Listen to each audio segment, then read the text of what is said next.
मुबारक हो जी, जीत गए हैं आखिरकार। तीसरे टी20 के अंदर शर्म खा लिया है। लाख दी लानत उन लोगों पे जिन्होंने साहिबजादा फरहान को पिछले 2 मैचों में नहीं खिलाया। लानत उन लोगों पे जिन्होंने सुफियान वकीम को नहीं खिलाया। यार कसम से बेशर्मी की ना इंतहा होती है। यार एक लिमिट होती है ना कि यार इस लिमिट तक जाना है बेशर्मी में भी, वो भी ये क्रॉस कर चुके हैं। अब ओवर इससे ज्यादा जो है हम क्या इनसे एक्सपेक्ट कर सकते हैं। देखो यार, आज उस बंदे ने आते साथ ही क्या जबरदस्त परफॉर्मेंस दे दी। पिछले 2 मैचों के अंदर उसका नामो निशान नहीं था। हम फखर जमान को जो है लेकर चल रहे हैं, हम खुशदिल शाह को लेकर चल रहे हैं, हम मोहम्मद नवाज को लेकर चल रहे हैं। और आज देखो आपको मैच कौन बना कर देकर गया कि भाई ये लो इस तरह खेलते हैं इन विकेटों पर, और उसने आपको एक टोन सेट करके दी और आपने तब जो है मैच वहां से जीता है। साहिबजादा फरहान 63 स्कोर किया उन्होंने 41 बॉलों पे, 6 चौके 5 छक्के। यार ये होती है बैटिंग। इस जैसा इंटेंट क्यों नहीं है? सोच समझ के साथ कोई बेतुकी शॉट खेलता हुआ वो आपको नजर नहीं आया होगा साहिबजादा फरहान। उसने कोई असर जो है ना वो हसन नवाज की तरह बेतुकी शॉट नहीं मारी आते साथ ही। इसे कहते हैं समझ के साथ खेलना, सोच के अग्रेसिव अप्रोच के साथ खेलना, समझ के साथ। यानी कि आप समझ के खेल रहे हो कि मैंने कौन सी बॉल को हिट करना है और कौन सी बॉल को रोकना है, किस बॉल पे सिंगल करना है, किधर जो है मैं अपनी इनिंग को डेवलप करूंगा, किधर मुझे जो है लूज बॉल मिलेगी या मैंने किस बॉलर को टारगेट करना है, और जिधर मैंने ज्यादा डॉट बॉलें खेलनी है मैंने उसको कैसे कवर करना है। ये होता है इनिंग्स को बनाना, इनिंग्स को डेवलप करना। पता नहीं बाकी सारे प्लेयर्स के अंदर ये चीज कब आएगी और ऐसे कब खेलेंगे। बाकी किसी के क्या स्टैट्स पे बात करूं, साइम अयूब साहब डरे डरे से लग रहे थे, सेल्फ कॉन्फिडेंस की उनके अंदर कमी नजर आ रही थी, और वो जो थे ज्यादा कोशिश कर रहे थे कि साहिबजादा फरहान ही खेलें, मुझे ना खेलना पड़े। तो भाई देखो साइम अयूब साहब, अगर आप इसी तरह की हरकतें करोगे तो आप बहुत जल्द टीम से बाहर हो जाओगे। आपको परफॉर्मेंस देनी होगी। आपसे बड़ी ज्यादा एक्सपेक्टेशंस है यार फैंस को। अगर आप नहीं परफॉर्मेंस दोगे तो फिर किसने देनी है? आपको तो ज्यादा से ज्यादा बॉलें खेलनी चाहिए थी ताकि आपका कॉन्फिडेंस आए। भाई बल्ले पर बॉल आए, एक दो आप बॉलें जो है वो मिडिल करो, तो उसके बाद आप जो एक लंबी इनिंग्स खेलने की तरफ जाओ। एक आधे मैच में तो आपने ये हरकत कर ली, अगले मैचों में अगर करोगे तो भाई फिर टीम से बाहर हो। बाकी हसन नवाज ने आके नीचे से 33 कर दी है। आज उसको भी थोड़ा सा शौक चढ़ गया कि भाई मैं भी कोई जो है रन कर दूं। जब उसने ऊपर से देखा कि साहिबजादा फरहान किस तरह की बैटिंग कर रहा, तो फिर उसने कुछ सीखा। और यही होता है, इसमें कोई शर्म वाली बात नहीं है। सीखना चाहिए था उनको साहिबजादा फरहान से, और उन्होंने आज जो है उसको लर्न किया। और लर्न करने के दौरान ही जो है हमें आज फिर विन मिल गया। तो इस तरह का लर्न जो है ना वो काबिल कबूल है। वो मोहम्मद रिजवान वाला लर्न ही हमें चाहिए। उसके बाद जो है मोहम्मद नवाज साहब आज 27 स्कोर इन्होंने किए, और इनकी जो तारीफों के पुल वो रमीत राजा साहब बैठ के बना रहे, हुए हुए हुए हुए जब इन्होंने वो एक कवर पे चौका मारा तो इतने खुश हुए वे, इतने खुश रमीत राजा साहब के भाई, उनकी खुशी का तो इंतहा नहीं थी। वो तो तारीफों के पुल बांध लिए कि भाई ये तो फ्रंट लाइन का खिलाड़ी है, ये है वो है। ओ भाई नहीं चाहिए हमें इनिंग्स। पहले 2 मैचों में 0-0 पर जाके तीसरे में 27 करके केड़ा हमारे सरों पे एहसान किया। पहले 2 मैचों में क्यों नहीं परफॉर्मेंस दी? दूसरे मैच में देता ना परफॉर्मेंस तो आज पाकिस्तान सीरीज जीतता। आज पाकिस्तान को क्या फायदा हुआ? आज तो आप लोग शर्म से डूब मरो। क्या आप व्हाइट वॉश से बचे हो? आज तो आपको व्हाइट वॉश करने लगी थी बांग्लादेश, उस चीज से बच गई। और वो भी आप साहिबजादा फरहान को जो है ना वो तारीफ करो उसकी कि उसने आपको जो है स्कोर करके दिया, तो तब आपकी कोई बेस सेट हुई है और तब जो है आप लोगों ने कोई स्कोर किया और तब जो है आप लोग मैच जीते हो। और फिर बॉलिंग भी हमारे लड़कों ने जो है अच्छी की है, उनकी भी मैं आगे जाके बात करता हूँ। बांग्लादेश की बॉलिंग की बात करेंगे तो इनके शरीफुल इस्लाम की 1 विकेट आ गई, तस्कीन अहमद की 3 विकेटें थी और नसुम अहमद की 2 थी, सैफुद्दीन की 1 विकेट आ गई। बाकी मिराज को कोई विकेट नहीं मिली और हसन को कोई विकेट नहीं मिली। और पाकिस्तान इस तरह 178 रन तक गया और 179 रन का टारगेट जो था वो बांग्लादेश को मिला जीत के लिए। और जवाब में फिर भाई हमारे जो बॉलर थे सलमान मिर्जा, उन्होंने बहुत आउटस्टैंडिंग बॉलिंग की। 4 ओवरों में 20 3 खिलाड़ियों को आउट किया। फहीम अशरफ की 2 विकेटें आ गई, अहमद दानियाल की 1 विकेट आ गई। 3 ओवर 16 सलमान अली अगर कैप्टन साहब जो है 1 विकेट वो लेने में कामयाब हो गए। और मोहम्मद नवाज साहब की चलो जी आज आप कह सकते हैं कि एक छोटी सी ऑलराउंड परफॉर्मेंस हमें देखने को मिल गई। 2 विकेट उन्होंने ले ली। तो भाई इस परफॉर्मेंस का कोई फायदा नहीं जब सीरीज आपने जो है लगवा दी है पूरे तरीके से। अब इस परफॉर्मेंस को काउंट करने की जरूरत ही नहीं है। और ये परफॉर्मेंस जो है ये इसलिए है कि अगली सीरीज में जो है मेरा जो है टांका फिट हो जाए वेस्ट इंडीज वाली सीरीज में। तो अगर इनको लेकर जाएंगे तो भाई देख लो फिर आप लोगों को जो है तबाही हो चुकी है और मजीद और हो जाएगी। एक ट्रेलर आपको जो है साहिबजादा फरहान ने दिखा दिया है कि भाई देख लो, आप लोग अगर टैलेंट को खिलाओगे, आप लोग अगर उन बंदों को खिलाओगे जो डिजर्विंग है तो आप लोग जीतोगे। अगर आप सिफारशियों को खिलाओगे तो फिर आप लोग जो है देख लो किस तरह आप लोगों की बर्बादी चढ़ चुकी है। बांग्लादेश के खिलाफ आप लोग सीरीज हार गए और ये जो बर्बादी हुई है ना ये नहीं इसी वजह से हुई है कि आप लोग जो सिफारशियों को खिलाते हो और जिन लोगों की टीम में जगह नहीं बनती उन लोगों को आप लोग ले आते हो, पता नहीं किधर से ले आते हो, मुझे तो समझ नहीं आती है। अब हुसैन तलत की तो मुझे आज नहीं समझ आ रही थी कि उनको टीम के अंदर क्यों रख दिया इन्होंने, तो उनको भी टीम के अंदर डाला हुआ था। जो भी है यार, अब इस परफॉर्मेंस से तो ये हुआ कि हमें बस ये था कि व्हाइट वॉश से बच के बस, उससे ज्यादा कुछ भी नहीं है इस मैच में। सिर्फ एक साहिब ज़ादा फरहान की आप तारीफ कर सकते हैं, सलमान मिर्जा की, अहमद नियाज नए बच्चों की तारीफ कर सकते हैं, पुराने रेलू कट्टों की तारीफ नहीं हो सकती इस मैच की परफॉर्मेंस पे। और कोई शाबाशी नहीं देंगे हम सलमान अली आगा साहब को, क्योंकि उन्होंने पिछले 2 मैचों के अंदर जो किया है वो तो कौम कभी नहीं भूल सकती।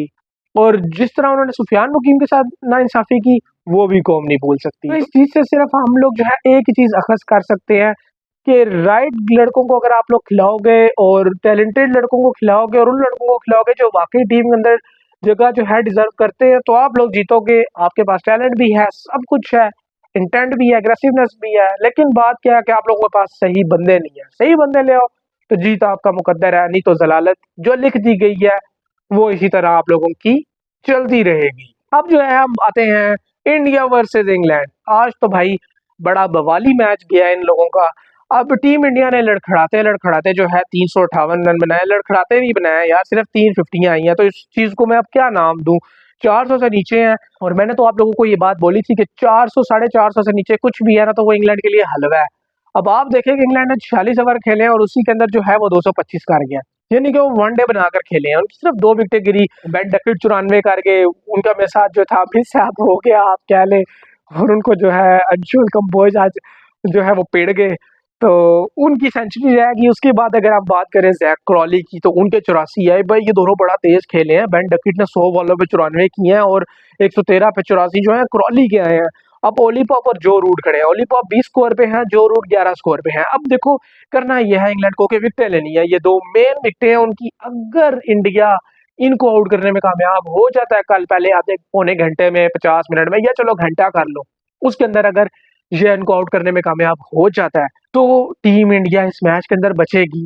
अगर ये दोनों 50-50 भी कर गए ना तो समझो इनका 50 आया तो इनकी सेंचुरी आ गई। ये वो प्लेयर है ओली पॉप भी, जो रूट भी, और इन दोनों की अगर सेंचुरियां आ गई ना, इंग्लैंड की टीम जो है ना वो जाएगी सीधा सीधा 500 से ऊपर। 500 से ऊपर का मतलब क्या है कि 222 रन की लीड जो है लग जाएगी। और ये दोनों सेंचुरियां करके फिर नीचे जेमी स्मिथ भी तैयार बैठा है, नीचे बेन स्टोक्स भी तैयार बैठे हैं, वो भी 50-50 जोड़ने के लिए तैयार बैठे हुए हैं, और उसके बाद हैरी ब्रूक्स भी है।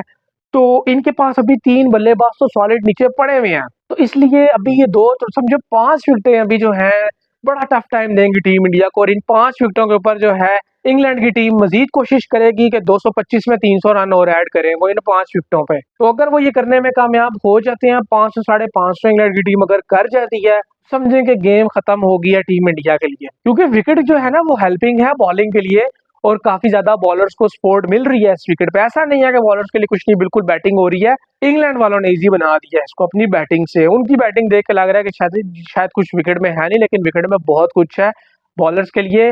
ये अलग बात है कि इंडियन बॉलर्स जो है वैसा डिलीवर नहीं कर पा रहे, बुमराह हो गए, सिराज हो गए, वो वैसा डिलीवर नहीं कर पा रहे। लेकिन आप ये नहीं कह सकते कि विकेट के अंदर कुछ नहीं है और बॉलर्स को हेल्प नहीं मिल रही, बॉलर्स को हेल्प मिल रही है। इंडियन बॉलर्स को जो है जस्ट डिलीवर करना है उस चीज को। अगर वो डिलीवर करने में कामयाब हो जाते हैं तो वेल एंड गुड है भाई, वरना तो 133 रन पीछे रह गए, और 133 रन टीम इंग्लैंड के लिए कुछ भी नहीं है। हाँ, अगर आउट ऑफ द बॉक्स जाके कुछ हो जाता है, कोई बहुत आउटस्टैंडिंग स्पेल हो जाता है इंडिया की तरफ से, फिर कुछ कहा नहीं जा सकता। एनीथिंग हैपन इन क्रिकेट, कुछ भी हो सकता है। लेकिन मुझे ऐसा नहीं दिखाई दे रहा, मुझे ऐसा लग रहा है कि इंग्लैंड की टीम जो है 500 प्लस करने की तरफ जाएगी, और 500 प्लस इंडिया की मौत है।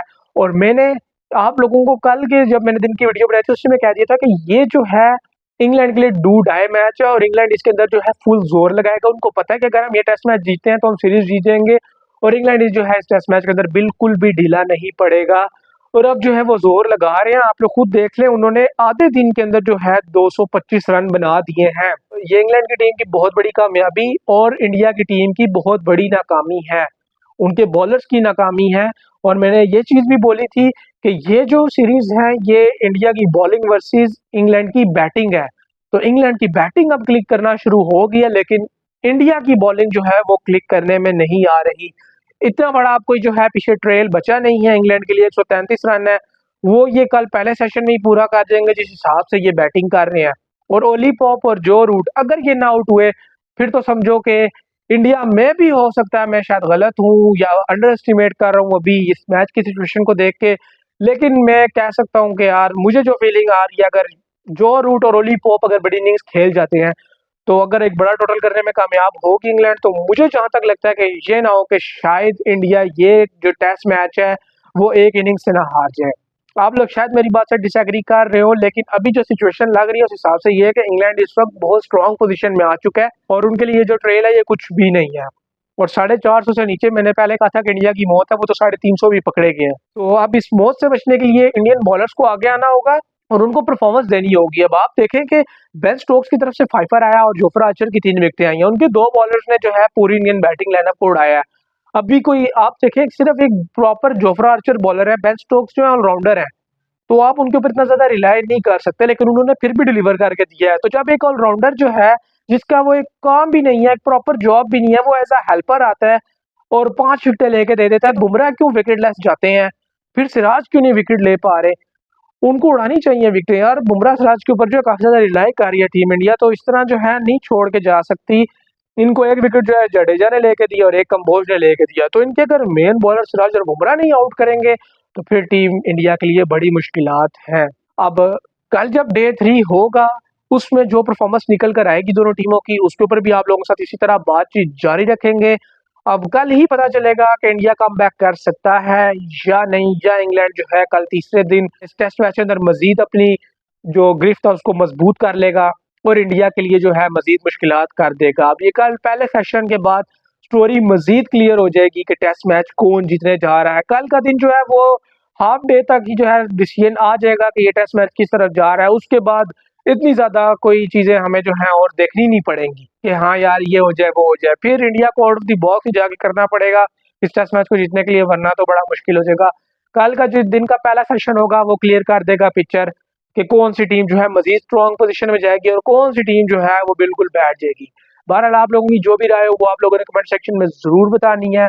मिलते हैं आप लोगों से नेक्स्ट वीडियो में, तब तक के लिए अल्लाह हाफिज।